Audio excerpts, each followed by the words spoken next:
Olá pessoal, sejam todos bem-vindos à nossa aula. Eu sou o professor Willam Andrade, professor de língua portuguesa, e na aula de hoje nós iremos aprender o que são verbos e também conhecer um gênero textual, poema. Você me pergunta, o que é um verbo?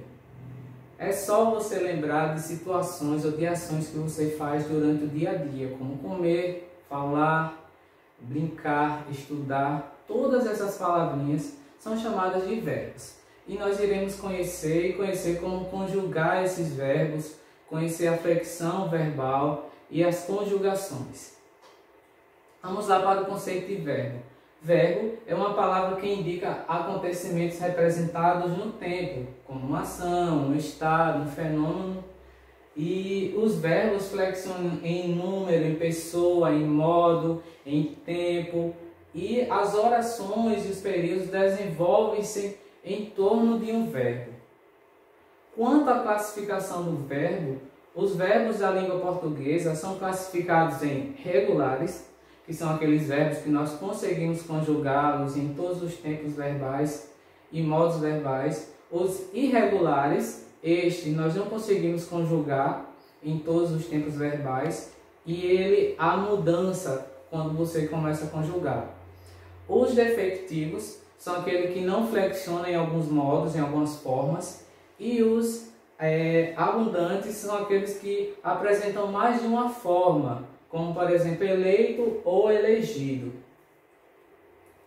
Quanto à conjugação verbal, existem 3 conjugações principais. A da primeira conjugação, que são os verbos terminados em AR, como estudar, amar e falar. Os da segunda conjugação, que são os verbos terminados em ER, como comer, beber e correr. E os da terceira conjugação, que são terminados em IR, como partir, cair e subir.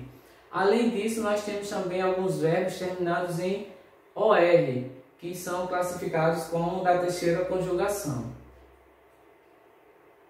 Quanto à flexão do verbo, nós temos número, que é o singular e o plural. O singular é apenas um sujeito, uma pessoa que está falando, e o plural é mais de um sujeito, certo?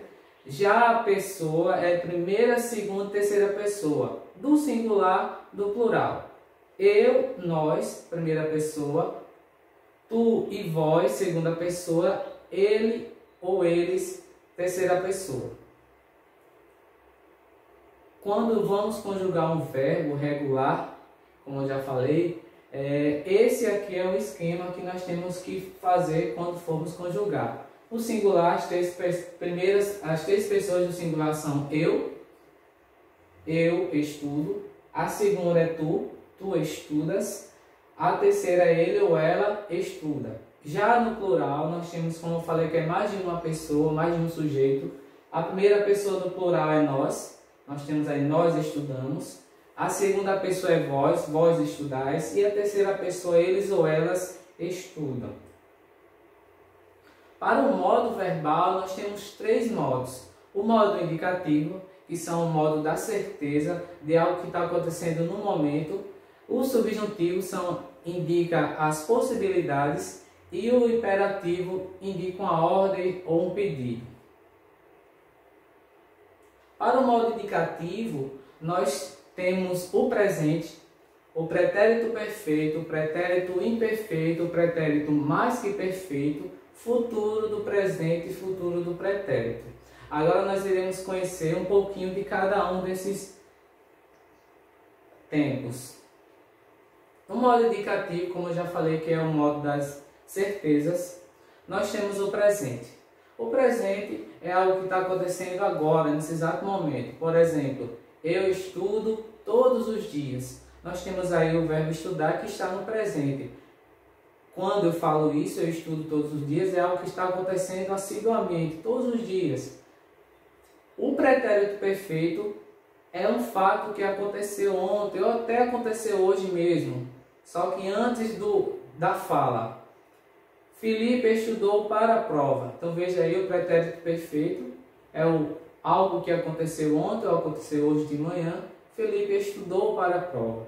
O imperfeito é uma coisa que acontecia, hoje não acontece mais. Como temos o exemplo aí, nós estudávamos juntos. Percebam que é uma coisa que acontecia, hoje não acontece mais. Aí é o pretérito imperfeito. O pretérito mais que perfeito, que geralmente nós não usamos tanto no nosso cotidiano, nós temos um exemplo aí. Quando ele chegou, eu já estudara o suficiente. Nós não usamos esse termo estudar, mas nós usamos outras palavras para substituir, vamos dizer assim. Por exemplo, quando ele chegou, eu já tinha estudado. Geralmente a gente usa assim, não usa o estudar. E nós temos o futuro do presente e o futuro do pretérito. O futuro do presente é uma coisa que ainda vai acontecer, ou seja, hoje é o presente, amanhã é o futuro. Então, o futuro do presente, o que vai acontecer amanhã, estudaremos em uma boa universidade.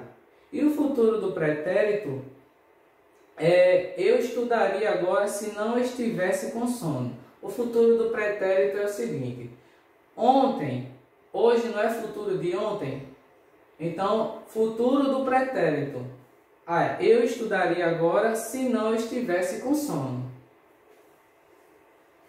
Já no modo subjuntivo, que são o modo das possibilidades, nós temos apenas 3 tempos verbais. O presente é fundamental que vocês estudem mais, vejam que é possibilidades.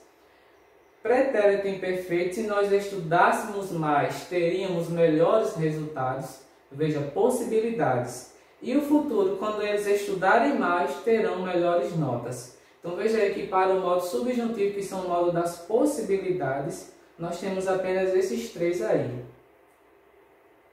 No modo imperativo, nós temos que são que é o modo das ordens, dos pedidos. Nós temos o afirmativo e o negativo. O afirmativo, por exemplo, estude mais.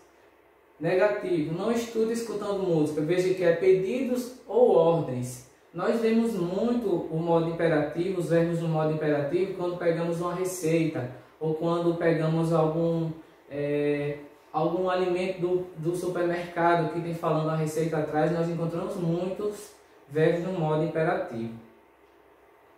Já as formas nominais do verbo, nós temos 3 também. O infinitivo, que quando os verbos são terminados em AR, ER ou IR, como exemplo aí, é uma expressão, expressa a ação em si, como acordar, agradecer, superar, sorrir, unir. Veja que todos esses verbos aí estão terminados em AR. Ele não está sendo conjugado em nenhuma pessoa verbal e nenhum tempo verbal.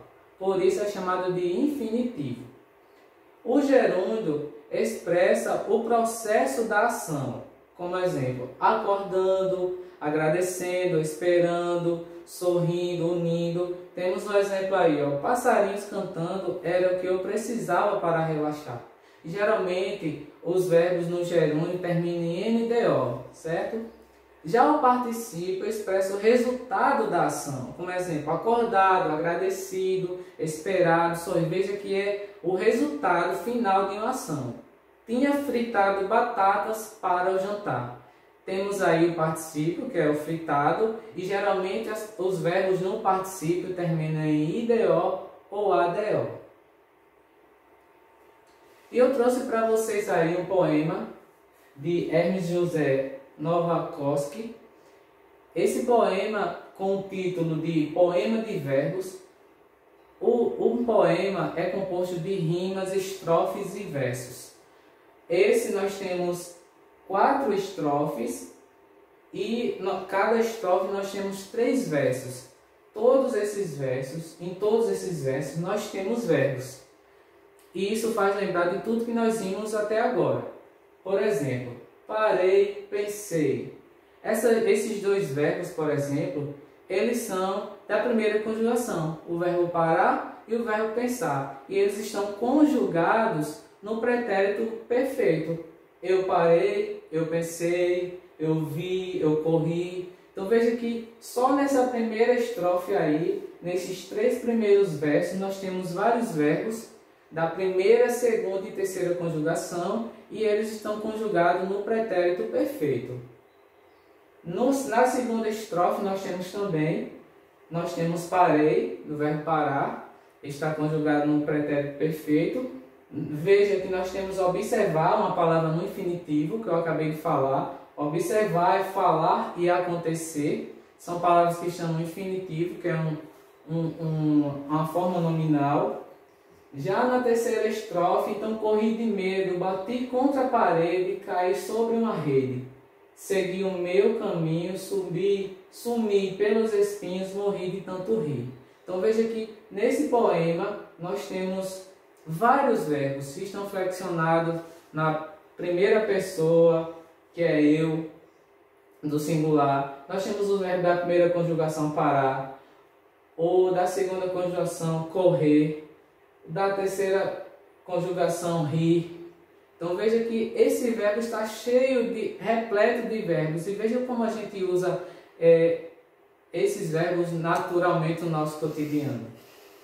Então é isso. Por hoje é só a nossa aula. Aqui está a referência do que vocês podem encontrar. E eu agradeço pela atenção. Até mais.